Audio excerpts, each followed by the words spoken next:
Here's Dr. Nwude from South Arkansas talking about the many ways that the coronavirus affects the body. When the coronavirus infects a patient, the first thing I see as a physician is fear. Fear is that unpleasant emotion that people feel, especially when they know that there is a possibility of death. The coronavirus can infect patients and cause damage from head to toe. When their symptoms are severe enough to be hospitalized, we see that these patients get confused. Some of them start getting agitated, pulling out their IV lines, pulling out their oxygen masks, their oxygen tubings. When they come back to their senses, some of them don't even realize that they did that. Coronavirus can infect your lungs. The most severe symptoms we see in coronavirus is patients who have pneumonia or infection of the lungs from this virus.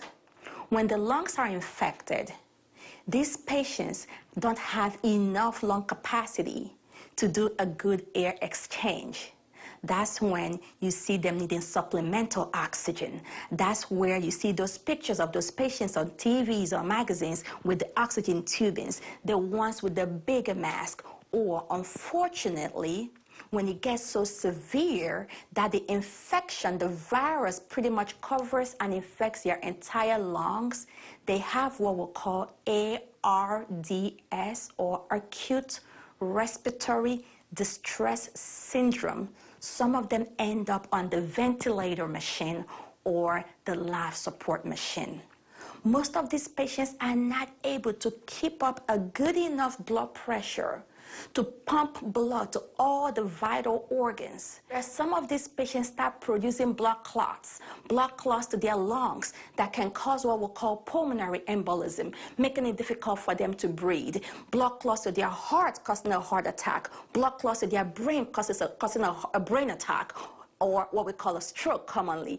The coronavirus, actually, the long-term effect for people that survive it, we call them the long haulers. You see these people with sustained symptoms of fatigue, insomnia, unable to sleep at night. Some of them have neuropathy.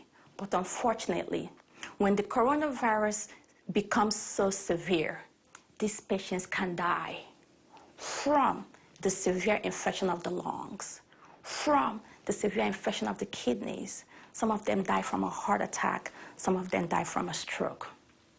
This is an emerging infectious disease.